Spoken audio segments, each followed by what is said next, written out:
Order Flow Trading Course Lesson 3, How to Read Order Flow Charts. First, I'll read a brief disclaimer. This presentation is for educational and informational purposes only and should not be considered a solicitation to buy or sell a futures contract or make any other type of investment decision. Futures trading contains substantial risk and is not for every investor. An investor could potentially lose all or more than the initial investment. Risk capital is money that can be lost without jeopardizing one's financial security or lifestyle. Only risk capital should be used for trading, and only those with sufficient risk capital should consider trading. Past performance is not necessarily indicative of future results. OFTC Rules 4.41 state, hypothetical or simulated performance results have certain limitations. Unlike an actual performance record, simulated results do not represent actual trading. Also, since the trades have not been executed, the results may have under or overcompensated for the impact, if any, of certain market factors such as lack of liquidity. Simulated trading programs in general are also subject to the fact that they are designed with the benefit of hindsight. No representation is being made that any account will or is likely to achieve profit or losses similar to those shown. Okay, let's begin. Lesson 3, How to Read an Order Flow Chart. An order flow chart allows a trader to see volume traded on the bid and the volume traded on the offer. You can use range charts, minute charts, Renko charts, whatever type of chart you are comfortable looking at, order flow can be applied to it. Whatever time range you look at, you can apply to it. It doesn't necessarily have to be, a 1 minute chart, a 5 minute chart, a 5 range chart, a 10 range chart. You can look at point and figures, you can look at Renko charts. Whatever chart you're comfortable looking at and you're currently using, you can apply order flow to it.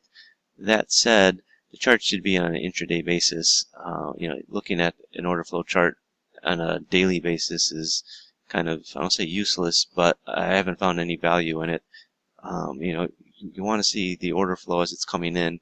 If you're looking at a daily chart trying to discern the order flow, it's a mess because you're basically trying to follow the order flow, but on a daily chart, you're just seeing a big dump of data. When you spread it out over, you break it down over the trading day, that's when it's most powerful. So what does an order flow chart look like? Well, when reading an order flow chart, you compare price on the bid against the offer diagonally, not horizontally. So you're comparing the 686 against 12. It's what traded, not the bid and the offer. The market's always going to have a bid and an offer. What you want to do is compare the relationship. Again, what's important with order flows is you want to compare traded volume, not volume in the book. So when you see a footprint chart, it's the volume that's actually traded. Why is that important? Because that is what how people commit themselves to the market. When you work a bid and an offer and you're not getting filled, you're not committed. When you trade, you're committed to the market. You have a position. So remember, there's always a bid and offer in the market. That's how trading is conducted. Here you have the market 913.25 bid, 913.5 offer. The size on the bid is 280. The size on the offer is 565. If you want to buy at the market, you buy the offer. So in this case, you would buy it at 1913.50. You are considered to be aggressive. If you want to sell at the market, you sell at the bid. You are being aggressive as well. Whenever you go to the price where the market is bid or offered, you are being aggressive. If you're joining the bid or the offer, then you're being passive, which if you are content to let the market come to you, then you'd work a bid if you want to buy or an offer if you want to sell. This is considered passive buying or selling. When you're working a bid to buy or an offer to sell, there's no guarantee that you'll get filled, even if price trades at the price you are working at. So order flow charts monitor not just the volume and price, but which side of the market the volume that traded occurred, the bid side or the offer side. So here you see a picture of the market depth. So you see there's 280 on the bid, there's 565 on the offer. The market is currently bid 913.25. It's currently offered at 913.5. Below the bid at 913 even, there's 722 lots. Above the offer at 913.75, there's 893 lots. If you are working a bid, if say you're trying to buy it at 913.25, and you're on the bid, you're part of the 280 lots there, you're considered a passive buyer. If you're trying to sell at 913.50, you are on the offer at 1913.50. You're part of that size of 565 there. You are a passive seller. If you get tired of waiting on the offer at 1913.50, you move your price down to 1913.25. You are being aggressive. You are going to the buyer's price where they're sitting on the bid.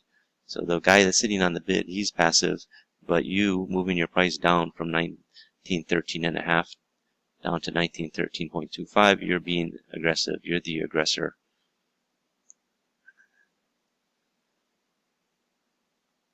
A common problem that many losing traders face is they focus purely on technical indicators which lag the market.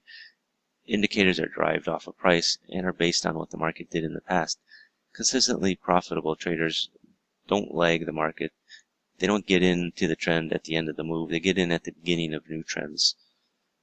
And what order flow will do for you, it'll help you determine when the trends are beginning, and it'll help you also see when they end, but it's not telling you to get in at the end because you'll know that it's ending, and if anything, you can tell that if the market's going to go sideways or a new trend is going to happen. Okay, here's an order flows chart. Now, just real quick, one of the things I want to talk about is most traders that are generally unsuccessful, they have a habit of following price. They use indicators which follow price. It's based on price. The market has to open and close at a price. But when you start to do that, you tend to think all prices are equal. When the market gets to a level, it trades the price, and it's not much different than when it traded the price before it. But however, price is not all prices are equal. Each price level has its own character on what happened there, and order flows will help you determine what that character is, what is happening in the market, and why it's stopping. You have to be able to determine if what traded at a price is a shift in supply and demand or weakness, and order flow will help you determine that. Now, like I said, here's a chart, and you see, you hit a high, and I'll get into what all these blue numbers and things mean, a bit later. But what's important is you're seeing that market come up to a high. If you can be alerted to hey, that this is a turning point up here, based on what's happening with the traded volume, that's what you want to know. You don't want to, if you're following some sort of oscillator or something, it's going to turn, it's going to come in here and sort of come down. But if you could be alerted up near the high that there's a change in, from demand to more supply, that's where you're going to make your money, because you're going to get all of this area in here, these extra points that you could be selling at rather than selling at after the market's already turned and started its move lower. Okay, so, again, not all prices are created equal, and you have to understand what's happening when the market trades a price. What order flow does is it tells you what's traded on the offer side, what's traded on the bid side. And there's going to be times you're going to see where buyers overwhelm the sellers, or market's moving so fast that, the buying is frantic. You want to be able to pick that up, pick up these times when, buyers are being overly aggressive. Like you see here, you're seeing buying imbalances on the way up. You're seeing these zones, and the market just shoots right up. It retraces back into these levels and shoots back up. Lots of times as a trader, you want to, you see the market is fluctuating up and down, and, one bar retraces to a certain level in the previous bar and turns around. Why? These are questions, if you can answer, will make you a better trader. And that's what order flow does. It helps you answer those questions. Why did the market retrace back to this level here? Why did this market come back to this level here? These are questions that order flow will help you to answer. Before in the past, nobody could really have a firm answer, back before computers. When you're just looking at individual bar charts, it was a lot more difficult. Now with the advent of computers, it's a lot easier. What order flow will help you see is when you see what looks like buying early, but it can't follow through, and then it changes and sells off. It's alerting you to these things that you're not going to ever see in a normal bar chart, because bar charts generally do not look at volume at all. And volume is a big part of trading, especially traded volume. There's a lot of products on the market, that are dome related, that deal with, looking at the depth of markets and, what's behind it and all that. But that's not actual commitments of trading. All that is just, people's intentions. Once the trade happened, then people are committed to the trade. So you're going to see areas where volume, bulges out, or areas where there's aggressive buying and it can't follow through, and then the market starts coming off. These are areas where, as a trader, you want to take advantage of. Now, there's one important note with order flow. For me, I find it extremely important to wait until the bar closes before taking a trade. So, what I'm trying to say is, again, don't enter a trade while the bar is still forming. A seemingly bullish bar on an order flow bar can turn into a bearish order flow bar very fast. Be patient. One of the most common mistakes in trading is being too eager with an itchy trigger finger on the buy or sell button. Sometimes, when you're watching an order flow chart develop, a footprint chart, and it looks like it's going to be a very bullish bar, but you should really wait for it to close. I mean, we all want to catch a move early, and you think, well, it looks like this bar is about to close. I think I could get in and, get a couple extra ticks out of it, rather than waiting for the bar to close, have confirmation that, the bar is indeed what it is, and get in a couple ticks later. I know I've struggled with that in the past. I've always wanted to be the first one, to show up and the last one out, but, you're going to run into problems. I mean, 90% of the time, when a bar is really near completion and you think it's going to be complete, it will be, but it's those 10% of the times where it can just change on you. Here's an example. What to do. Okay, you have this bar here, this red candle, on both charts it's the same, but this bar here is developing, and you're thinking, hey, I've got some stopping volume at the bottom here. The bar is green. I want to get in. I want to catch a move. We're going to go higher. Well, what happens a few minutes later? You're still in the same bar. It hasn't completed. Now it's turned negative. And instead of having the ratio on the bottom, you have a ratio on top indicating stopping volume on top, whereas earlier you had stopping volume on the bottom.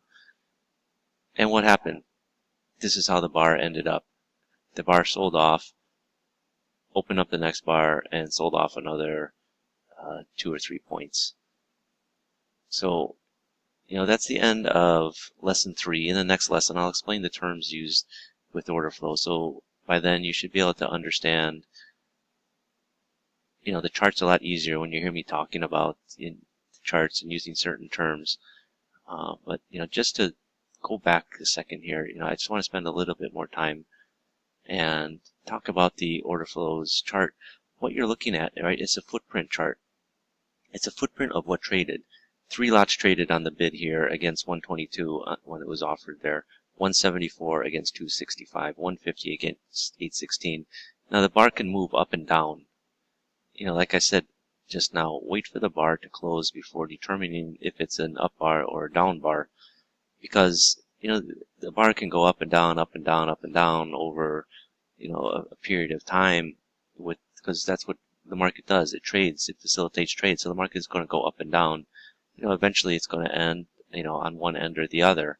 And the market's going to go higher, it's going to go lower. So, what you want to see is what it looks like after it's formed. When it's sort of in the middle of forming, it's not complete. It's not a complete picture. It's only a partial picture. That's why you should wait for the bar to close. And, and understand you're looking at price horizontally, not diagonally. The only time you're looking at price diagonally is when you're looking at the point of control, which is this box. But, we'll talk about that later. But what's important is you're comparing price, what's on the bid versus what's traded on the offer. Why is that important? It's because, the market doesn't trade at one price. It trades, there's a bid, there's an offer. So someone's going to sell into the bid or they're going to buy the offer. And that's what you want to see. You want to see the actual traded volume, not just the depth of the market that, maybe there's, when you're down here at 190025, maybe there was 500 lots on the bid, but there's actually only 3 people, 3 lots that traded to commit to that price. Whereas, when it was 1950 and a half offered, maybe there was 250, but people were interested in buying it. As people started buying it, the people that were selling it probably moved their offer back up to, 00.75. What's important is it only traded 122. You can read and you'll start to learn how to read the numbers as you go along in this trading course. So that's the end of lesson 3, and as I said, we'll pick it up in lesson 4 when you're ready. Thank you.